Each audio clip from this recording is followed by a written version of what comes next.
ہماری گھر کی جو بچیاں ہیں انہیں معلوم ہی نہیں ہے کہ دین اسلام کیا چیز ہے، اسلام کیا چیز ہے، دین کیا چیز ہے، نماز کس چیز کا نام ہے، زکوٰۃ کسے کہا جاتا ہے اور روزہ کسے کہا جاتا ہے۔ آج ہمارے گھر کی بچیوں کو معلوم نہیں ہے، ہمارے گھر کے بچوں کو معلوم نہیں ہے۔ میرے عزیز ساتھیوں، آج اپنے سماج اور معاشرے کا اندازہ لگانے کی کوشش کریں، کتنے ایسے گھرانے آپ کو سماج اور معاشرے کے اندر ملیں گے، کتنے ایسے گھرانے آپ کو سماج اور معاشرے کے اندر ملیں گے جس گھرانے کے اندر ایک بھی فرد نماز پڑھنے والا نہیں ہے، ایک بھی انسان نماز پڑھنے کے لیے تیار نہیں ہے۔ مسجد کے مینارے سے آواز دینے والا آواز دیتا ہے حی علی الصلاۃ حی علی الفلاح، ایک انسان آواز دے رہا ہے کہ اے لوگوں کامیابی کی طرف آؤ، اے لوگوں فلاح کی طرف آؤ، اے لوگوں کامیابی کی طرف آؤ،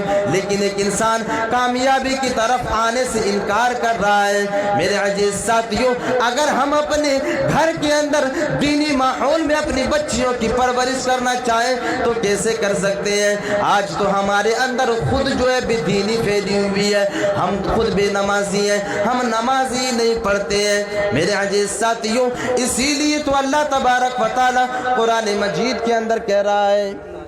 یا ایھا الذین آمنوا قوا انفسکم واہلیکم نارا، اے ایمان والو سب سے پہلے اپنے آپ کو پھر اپنے گھر والوں کو جہنم کی آگ سے بچاؤ، اپنے آپ کو پہلے جہنم کی آگ سے بچا لو، اپنے آپ کو پہلے جہنم کی آگ سے دور کر لو۔ میرے عزیز ساتھیوں، آخر ایک انسان اپنے گھر کی بچوں کو نماز کی تلقین کرے تو کیسے کرے؟ ایک انسان مسجد سے اذان جو ہوتی ہے اس کو سن لینے کے بعد اپنی گھروں کے اندر سوئے ہوئے رہ جاتا ہے، گھر کے بستروں کے اندر لیٹے ہوئے رہ جاتا ہے، بھلا وہ انسان اپنے گھروں کے اندر جو ہے نماز کا ماحول کیسے پیدا کر سکتا ہے؟ میرے عزیز ساتھیوں، باپ بے نمازی ہے، ماں بے نمازی ہے، بہن بھی نماز نہیں پڑھتی ہے، بھائی بھی نماز نہیں پڑھتا ہے، آخر گھر کے اندر جو ہے نماز کی تلقین کرے تو کون کرے؟ نماز کی طرف اگر رغبت دلائے تو کون دلائے؟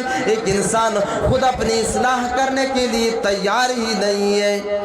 ایک انسان خود اپنی اصلاح کرنے کے لیے تیار ہی نہیں ہے، بھلا وہ اپنے گھر کے اندر دینی ماحول کو کیسے پیدا کر سکتے اور اپنے گھر کے لوگوں کو نماز کی طرف کیسے بلا سکتے؟ میرے عزیز ساتھیوں، ایک ریزن یہ ہے کہ آج ہمارے گھروں کے اندر جو بے دینی پھیلی ہوئی ہے اور اسی بے دینی کی وجہ سے آج ہمارے گھر کی بچیاں اور ہمارے گھر کی لڑکیاں آج جو ہے اسلام کو چھوڑ کر کے مرتد ہو رہی ہے اور ارتداد کے فتنے کی شکار ہو رہی ہے۔ میرے عزیز ساتھیوں، اگر ہم اور آپ ارتداد کے فتنے سے اپنے معاشرے کو اور اپنے سماج کو بچانا چاہتے ہیں، اپنے سماج کو روکنا چاہتے ہیں، تو میرے عزیز ساتھیوں، اللہ کے نبی صلی اللہ علیہ وسلم کی اس حدیث کے اوپر غور و فکر کرنی ہوگی جس حدیث کے اندر اللہ کے نبی صلی اللہ علیہ وسلم نے فرمایا کہ ایک انسان کی مثال ایسی ہے جیسا کہ ایک اونٹ ہو اور اس اونٹ کی ناک میں نکیل ڈال دیا گیا ہو۔ اللہ کے نبی صلی اللہ علیہ وسلم فرماتے ہیں کہ ایک اونٹ جس کے ناک میں نکیل ڈال دیا گیا ہو، ایک مسلمان کی مثال ایسی ہے جیسا کہ ایک اونٹ ہو اور اس اونٹ کی ناک میں نکیل ڈال دیا گیا ہو اور اس اونٹ کا لگام، اس اونٹ کی نکیل کا لگام ایک انسان کے ہاتھ میں تھما دیا گیا ہو